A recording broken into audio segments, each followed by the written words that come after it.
Good afternoon students. आज हम लोग जो है इंग्लिश में जो है इंग्लिश ग्रामर में चैप्टर पढ़ेंगे सिंथेसिस। सिंथेसिस का मतलब होता है संश्लेषण यानी कि जोड़ना। क्या होता है? जोड़ना।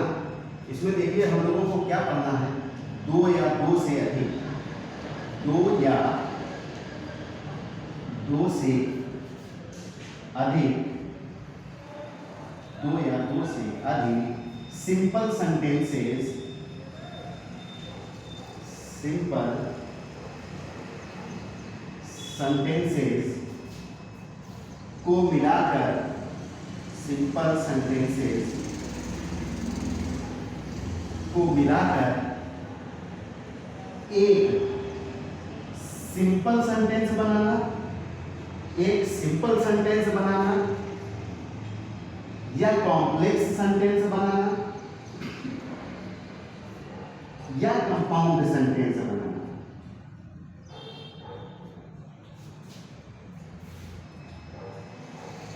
कंपाउंड सेंटेंस बनाना। समझ गए ना सभी लोग? क्या करना है सिंथेसिस में? सिंथेसिस में दो या दो से अधिक सिंपल सेंटेंसेस को मिलाकर एक सिंपल सेंटेंस या एक कॉम्प्लेक्स सेंटेंस या एक कंपाउंड सेंटेंस बनाना। तो देखिए इनको, तो सबसे पहले हम लोग जो है दो या दो से अधिक सिंपल सेंटेंस को मिलाकर जो है हम लोग सबसे पहले क्या पढ़ेंगे, दो या दो से अधिक सिंपल सेंटेंस को मिलाकर एक सिंपल सेंटेंस बनाना सीखेंगे। उसके बाद सीखेंगे दो या दो से अधिक सिंपल सेंटेंसेस को मिलाकर एक कॉम्प्लेक्स सेंटेंस बनाना सीखेंगे। और उसके बाद सीखेंगे दो या दो से अधिक सिंपल सेंटेंस को मिलाकर एक कंपाउंड सेंटेंस कैसे बनाया जाता है।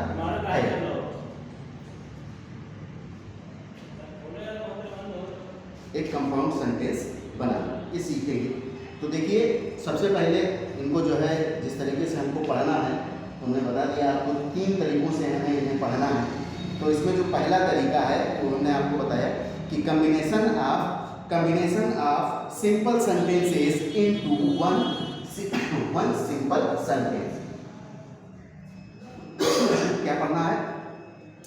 Combination of simple sentence into one simple sentence. Combination of simple sentences into one simple sentence, यानी कि दो या दो से अधिक सिंपल सेंटेंसेस को मिलाकर एक सिंपल सेंटेंस बनाना। देखिए कागज पर रखिएगा सभी लोग अपने साथ में, जो है इसको नोट भी करते जाइए। देखिए सबसे पहली हेडिंग क्या हो जाएगी, एक बात समझ लीजिए, जो है तीन तरीकों से हमें इन्हें पढ़ना है। तीन तरीकों से हमें इन्हें पढ़ना है। पहले आप लोगों को हम तीनों तरीके बता दें। पहला होता है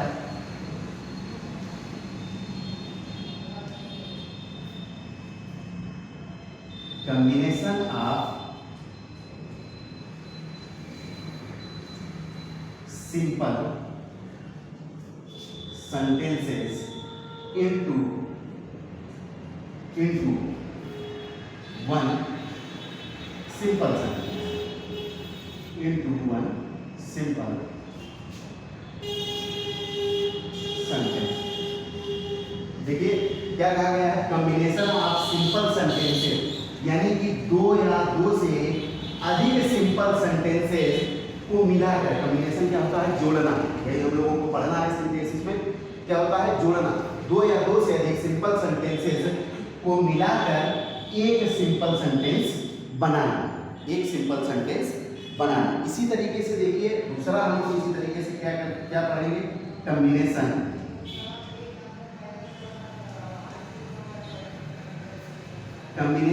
of simple sentences, combination of simple sentences into one complex sentence, one complex sentence. इसमें देखो इसकी भी हिंदी में कि दो या दो से अधिक सिंपल सेंटेंसेस को जोड़कर एक कॉम्प्लेक्स सेंटेंस बनाना। इसी तरीके से दूसरे में क्या होगा, combination combination of simple sentences, combination of simple sentences into one compound sentence, into one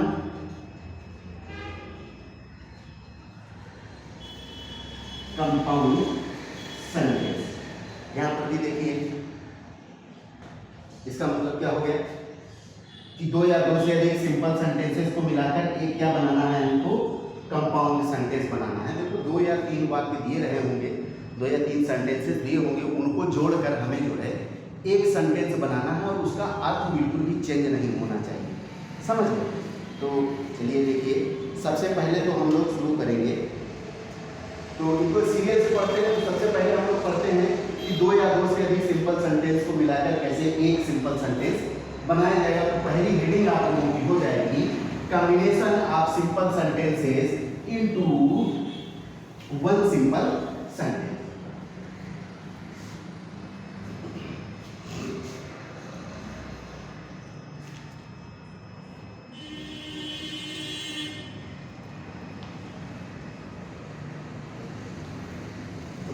पहली हेडिंग आप लोगों की हो गई combination of simple sentences into one simple sentence, यानी कि दो या दो से अधिक सिंपल सेंटेंस को मिलाकर एक सिंपल सेंटेंस बनाना।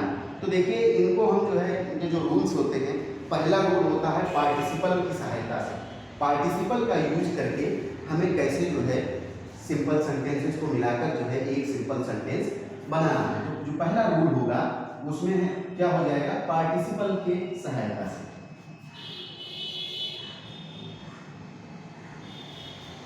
पार्टिसिपल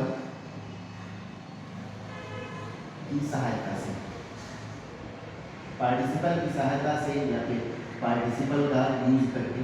तो पहले हमें जो है सीखना है कि पार्टिसिपल की सहायता से कैसे जो है हम लोगों को जो है ये सिंपल सेंटेंस बनाने हैं। तो देखिए पार्टिसिपल जो है कितने तीन टाइप के होते हैं। पहला होता है प्रेजेंट पार्टिसिपल, दूसरा होता है पहला प्रेजेंट पार्टिसिपल और पास्ट पार्टिसिपल, और क्या होता है perfect participle. Present participle, past participle और परफेक्ट पार्टिसिपल, ये तीन टाइप के पार्टिसिपल होते हैं। तो सबसे पहले हम लोग जो है पहला सीखेंगे प्रेजेंट पार्टिसिपल की सहायता से। किसकी सहायता से, प्रेजेंट पार्टिसिपल का यूज करके, प्रेजेंट पार्टिसिपल का यूज करके। देखिए अब क्या करना है कि प्रेजेंट पार्टिसिपल की सहायता से यूज करके जो है दो या दो से अधिक सिंपल सेंटेंस को मिलाकर एक सिंपल सेंटेंस बनाना है। तो देखिए जो प्रेजेंट पार्टिसिपल होता है वो कैसे बनता है, चलिए आप लोगों ने देख लिया कि प्रेजेंट पार्टिसिपल, तो आप लोगों को ये भी तो पता होना चाहिए कि प्रेजेंट पार्टिसिपल का प्रयोग करना है तो प्रेजेंट पार्टिसिपल कैसे बनेगा। देखो जो प्रेजेंट पार्टिसिपल होता है उसमें जो है जो मेन वर्ब होता है, कौन सा वर्ब, मेन वर्ब में आईएनजी, मेन वर्ब की कौन सी form, ING form. Main verb की आईएनजी फॉर्म लगाने से प्रेजेंट पार्टिसिपल का निर्माण होता है, समझ गए। अब हमें जो है इनमें कुछ कंडीशंस हैं, जब आपको जो है दिखेगी कि ये कंडीशन है, यहाँ पर कह दिया जाएगा कि आपके एग्जाम में आएगा जो है दो सेंटेंस दिए रहेंगे, आगे ब्रैकेट में लिखा होगा कि कंबाइन इनटू सिंपल सेंटेंस या फिर कंबाइन इनटू कॉम्प्लेक्स या फिर कंबाइन इनटू कंपाउंड सेंटेंस, इस तरीके से लिखा होगा। तो कुछ कंडीशंस दी होंगी तभी तो आप जो है वहाँ पर प्रेजेंट पार्टिसिपल का यूज करेंगे, या फिर जो है कुछ ऐसा दिखेगा तो आप वहाँ पर जो है पास्ट पार्टिसिपल का यूज करेंगे, या कुछ ऐसा दिखेगा तो आप परफेक्ट पार्टिसिपल का यूज करेंगे। कुछ कंडीशंस होंगी तभी हम जो है प्रेजेंट पार्टिसिपल का प्रयोग करेंगे। देखिए जो है इनमें कौन कौन सी कंडीशन होनी चाहिए, ये सबसे ज़्यादा इम्पोर्टेंट पार्ट होता है कि कंडीशंस याद रखें। देखिए मान लिया अगर दो जो है सेंटेंस दिए हुए हैं तो दोनों सेंटेंस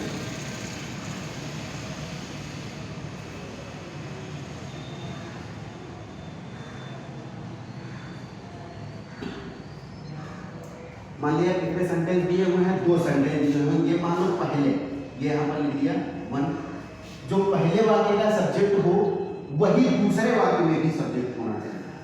पहली कंडीशन क्या हो गई कि जो पहले वाक्य का सब्जेक्ट हो वही दूसरे वाक्य में भी सब्जेक्ट हो। यानी कि समझ गए ना, पहले वाक्य का सब्जेक्ट और दूसरे वाक्य का सब्जेक्ट क्या होना चाहिए, बराबर, यानी कि एक होना चाहिए। कैसा होना चाहिए, एक होना चाहिए। अब देखो दोनों, इसी तरीके से दूसरी कंडीशन होगी, दोनों सेंटेंसेस की फिनिट वर्ब, दोनों सेंटेंसेस की फिनिट वर्ब, दोनों सेंटेंसेस की फिनिट वर्ब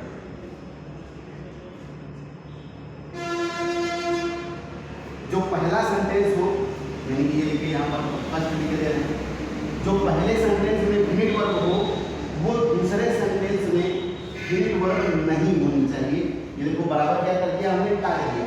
यानी कि पहले वाक्य में कोई और काम हो रहा हो और दूसरे वाक्य में कोई और काम हो रहा हो, यानी कि दोनों वाक्यों की, दोनों सेंटेंसेस की जो वर्ब होंगी वो क्या होनी चाहिए, अलग अलग होनी चाहिए। यानी कि यहाँ अगर दौड़ रहा है तो यहाँ पढ़ रहा हो दूसरे सेंटेंस में, यहाँ खाना खा रहा हो तो यहाँ दूसरे वाले सेंटेंस में खेल रहा हो। समझ गया ना, दोनों सेंटेंसेस की जो क्रिया है, जो काम है वो अलग अलग होना चाहिए, बराबर नहीं होना चाहिए। ठीक, फिर लास्ट में जो है बचता है एक और कंडीशन है, आप लोग ध्यान से देखिएगा। एक और कंडीशन आपको लिखनी चाहिए, time interval. Time interval, time interval जो है दोनों वाक्यों के मध्य में जो टाइम इंटरवल है वो कैसा होना चाहिए, शून्य के बराबर होना चाहिए। किसके बराबर होना चाहिए, शून्य के बराबर होना चाहिए। यानी कि पहला काम खत्म ना हो पाए कि जो है दूसरा काम शुरू हो जाए। समझ गए ना, टाइम इंटरवल फिर से ध्यान से समझ लीजिएगा। टाइम इंटरवल का मतलब होता है समय अंतराल, यानी कि पहले वाक्य में समय, पहले वाक्य में कार्य एक खत्म ना हो पाए कि दूसरा काम क्या हो जाए, हमारा शुरू हो जाए। जैसे मान लिया एक जो है एग्जाम्पल हम बता रहे हैं आप लोगों को, जैसे कहा जाए द मैजिशियन, जैसे एग्जाम्पल कहा गया, the magician took pity on the mouse, the magician took pity on the mouse। एक वाक्य लिखा हुआ है और फिर दूसरा वाक्य उसी में लिखा हुआ हो कि he turned it into a cat, he turned it into a cat। तो पहला वाक्य क्या कहा गया है कि जादूगर ने चूहे पर दया दिखाई, the mouse took pity on the mouse, जादूगर ने चूहे पर दया दिखाई, he turned it into a cat, और उसने उसको किस में बदल दिया, बिल्ली में बदल दिया। किसमें बदल दिया, बिल्ली में बदल दिया। समझ गए ना। तो देखो उसकी जो पहले वाक्य का जो समय अंतराल है, दूसरे वाक्य के बीच में जो समय अंतराल है यानी कि टाइम इंटरवल है, वो किसके बराबर है, शून्य के बराबर है। यानी कि पहला काम खत्म नहीं हुआ कि दूसरा काम शुरू हो गया। जो जादूगर था उस चूहे पर जो दया दिखा रहा था वो खत्म नहीं हुई थी कि उसने जो है उसको किसमें बदल दिया, बिल्ली में बदल दिया। समझ गए ना। तो टाइम इंटरवल का मतलब ये होता है। तो आप लोगों को जो है ये तीन कंडीशन याद रखनी होगी कि कोई भी सेंटेंस अगर दिए होंगे, पहले वाक्य का सब्जेक्ट और दूसरे वाक्य का सब्जेक्ट एक होना चाहिए। पहले वाक्य का जो है जो फिनिट वर्ब होगा और जो दूसरे वाक्य का फिनिट वर्ब होगा वो बराबर नहीं होना चाहिए, यानी कि अलग अलग होना चाहिए। यहाँ पर देखिए क्या है कि जो फिनिट वर्ब है, फिनिट वर्ब मान लिया अगर यहाँ खा रहा हो तो यहाँ क्या कर रहा हो, बैठा हो या पढ़ रहा हो, दोनों वाक्य की क्रिया बदल जानी चाहिए। और तीसरा जो कंडीशन है वो होनी चाहिए टाइम इंटरवल शून्य के बराबर होना चाहिए, यानी कि पहला काम खत्म ना हो कि दूसरा काम शुरू हो जाए। तो ये आप लोग देख लीजिए, फिर जो है इसे एग्जाम्पल की सहायता से समझते हैं और अच्छे से आप लोगों को समझ में आएगा। देखिए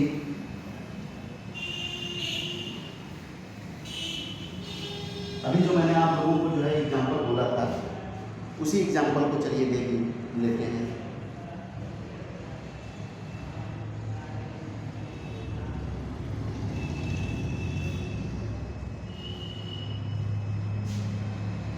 आई सा आ mind,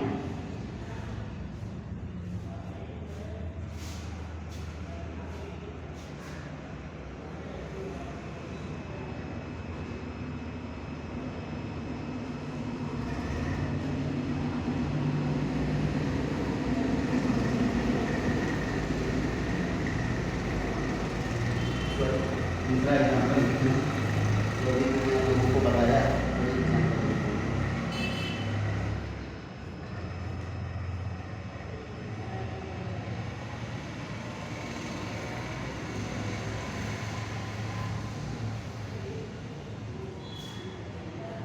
I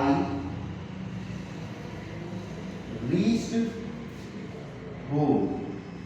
I reached home. I reached home.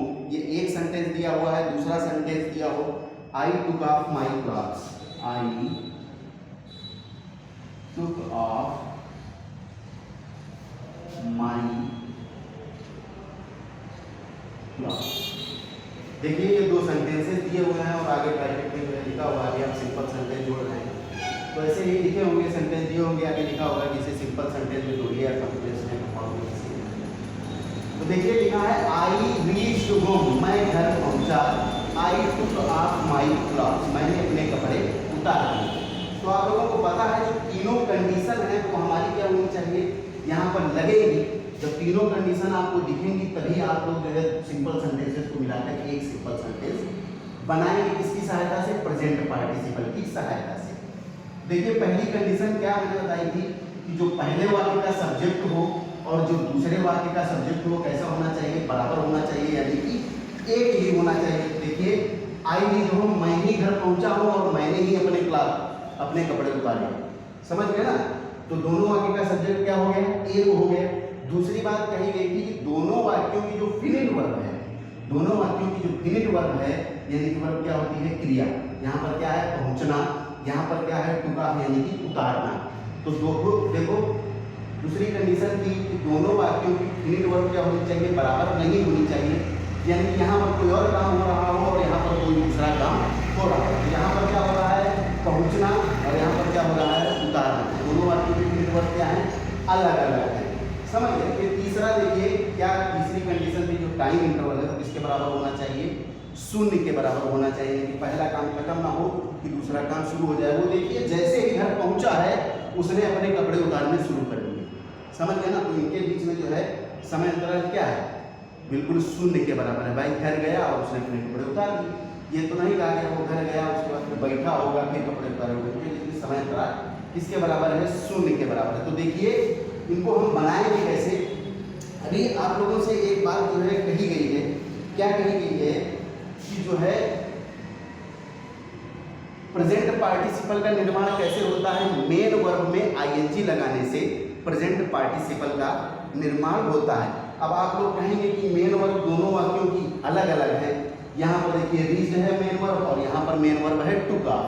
तो जो कार्य पहले समाप्त हो रहा होगा, यानी कि जो काम पहले शुरू हुआ होगा वो उस मेन वर्ब में आईएनजी लगाकर प्रेजेंट पार्टिसिपल का निर्माण करते हैं। तो देखिए पहले वो घर पहुंचा है तभी उसने कपड़े उतारे हैं ना।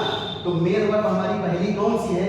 ये है। समझ गए ना? तो प्रेजेंट पार्टिसिपल का निर्माण कैसे करेंगे? तो देखिए क्या लिखेंगे? रीचिंग, आईएनजी फॉर्म लगा देंगे। क्या हो गया? रीचिंग। समझ गए? मेन वर्ब पार्टिसिपल का निर्माण कैसे होता है? मेन वर्ब में आईएनजी फॉर्म लगाने से। तो देखिए क्या हो गया? रीचिंग, फिर आगे क्या लिखा है? होम। रीचिंग होम, फिर क्या लगा देंगे? ऐसे कामा लगा देंगे। अब जैसे अगला सेंटेंस लिखा हुआ है सेम वैसे ही उतार देंगे। I took off my clothes. I took off my clothes. समझ गए? तो देखिए बन गए reaching home I took off my clothes. घर पहुंचते ही मैंने अपने कपड़े उतार दिए। समझ गए? ये हो गया एक एग्जाम्पल। और एक एग्जाम्पल आप लोग देख लीजिए।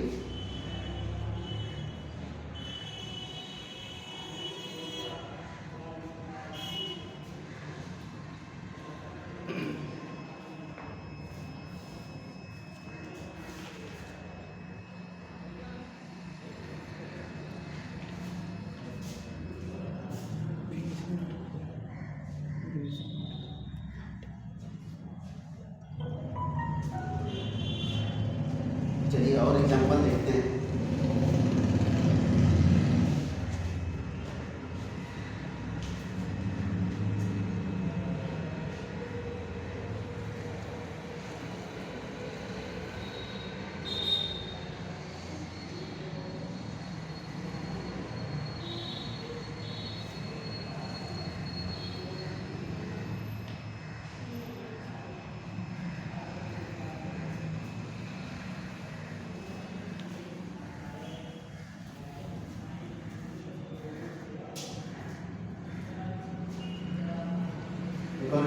दूसरा देखिए, सी was tired, she was tired of working, she was tired of working, क्या कहा गया, she was tired of working।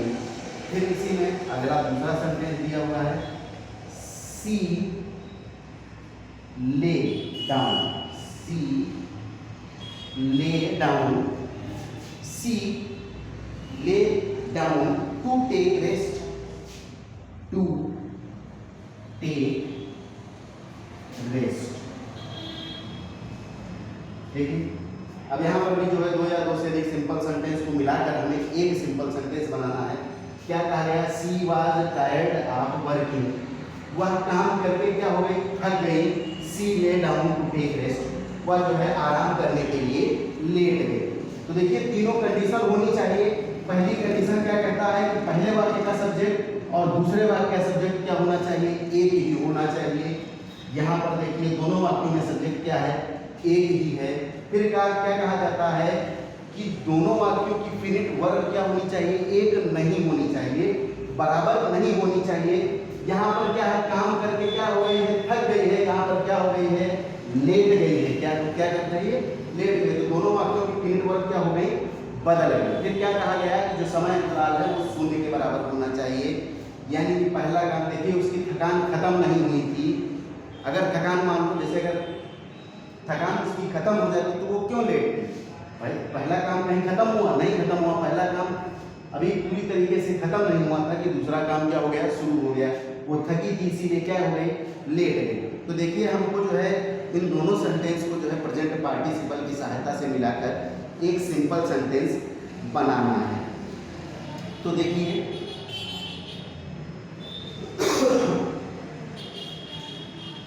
अब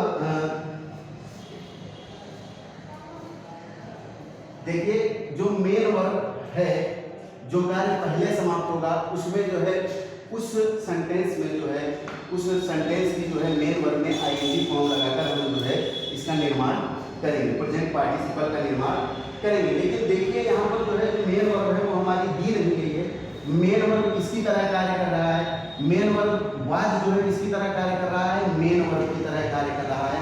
ध्यान रखिएगा जहाँ कहीं पर, याद रखिएगा जहाँ कहीं पर भी इज एम आर या फिर वाज या फिर वर, वाज या वर किसकी तरह कार्य करें, मेन वर्ब की तरह कार्य करें। किसकी तरह कार्य करें, मेन वर्ब की तरह कार्य करें, मेन वर्ब की तरह कार्य करें। तो प्रेजेंट पार्टिसिपल का निर्माण करने के लिए बीइंग का प्रयोग करते हैं। किसका प्रयोग करते हैं, बीइंग का प्रयोग करते हैं। अब आप लोग ये कैसे जानेंगे कि इज एम आर या वाज वर जो है यहाँ पर मेन वर्ब की तरह कार्य कर रहे हैं। तो देखिए जब आप लोगों को पता है इज एम आर किसका, प्रेजेंट कंटीन्यूअस टेंस, वाज या वर किसके साथ, पास्ट कंटीन्यूअस के साथ। इनमें जो है मेन वर्ब की कौन सी फॉर्म लगती है, इनके साथ आईएनजी फॉर्म लगती है कि नहीं। तो आप लोग देख लेंगे कि जब कहीं यहाँ इनके साथ जो है इनके साथ रूल फॉलो ना हो, इनके साथ इनका रूल फॉलो ना हो तो आप लोग समझ जाएंगे कि ये जो है किसकी तरह कार्य कर रहे हैं, मेन वर्ब की तरह कार्य कर रहे हैं। यानी कि वाज के साथ जो मेन वर्ब टायर्ड थी, टायर्ड थी, इसकी जो है आईएनजी फॉर्म लगी होनी चाहिए, क्योंकि इज एम आर या वाज वर्ब के साथ मेन वर्ब की कौन सी फॉर्म लगती है, आईएनजी फॉर्म लगती है। तो देखिए आप लोग यहाँ पर वाज के साथ क्या टायर्ड की आईएनजी फॉर्म लगी है, नहीं लगी है।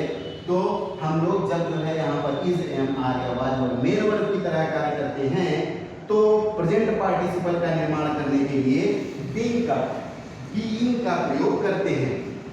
तो आप लोग कैसे लिखेंगे यहाँ पर, बीइंग। अब जैसे आगे लिखा है टायर्ड ऑफ वर्किंग, वैसे ही लिख दीजिए बीइंग टायर्ड ऑफ वर्किंग, और इसे यहाँ पर क्या लगा देंगे, कॉमा लगा देंगे। और जैसे जो है पूरा सेंटेंस लिखा हुआ है अगला, सी lay down to take rest, वैसे ही आगे पूरा सेंटेंस उतार देंगे। क्या हो जाएगा, she lay down to take rest, she lay down to take rest. ठीक, समझ गए। देखिए जो है इसको जो है थोड़ा ध्यान से जो है आप लोग समझ लेना। जो है इज एम आर या वाज वर्ब जब मेन वर्ब की तरह कार्य करें तो हम प्रेजेंट पार्टिसिपल का निर्माण करने के लिए बीइंग का प्रयोग करते हैं। यानी कि इनके साथ क्या होता है, जो हमारा जो है टेंस का, जो आप लोग टेंस पढ़ते हैं उनका रूल होता है प्रेजेंट कंटिन्यूअस आप लोग पढ़ते हैं इज एम आर या फिर वाज या वर, या वाज या वर, इनके साथ क्या होता है मेन वर्ब की कौन सी फॉर्म लगती है, आईएनजी फॉर्म लगती है। मेन वर्ब की कौन सी फॉर्म लगती है, आईएनजी फॉर्म लगती है। इनके साथ मेन वर्ब की आईएनजी फॉर्म लगती है। और जब इनके साथ मेन वर्ब की आईएनजी फॉर्म ना लगी हो तो आप लोग समझ जाएंगे कि इज एम आर या वाज मेन वर्ब की तरह कार्य कर रहे हैं और हम प्रेजेंट पार्टिसिपल का निर्माण करने के लिए बीइंग का प्रयोग करेंगे। तो वैसे ही हमने देखिए, आपको पता है पार्टिसिपल का निर्माण किससे होता है, मेन वर्ब में आईएनजी फॉर्म लगाने से। तो देखिए क्या हो गया, being tired of working comma she lay down to take rest. समझ गए। इसी तरीके से जो है आप लोगों ने आज प्रेजेंट पार्टिसिपल पढ़ा। अब जो है कल हम लोग जो है पास्ट पार्टिसिपल की या परफेक्ट पार्टिसिपल की सहायता से कैसे दो या दो से अधिक सिंपल सेंटेंस को मिलाकर एक सिंपल सेंटेंस का निर्माण करते हैं वो सीखेंगे। Thank you.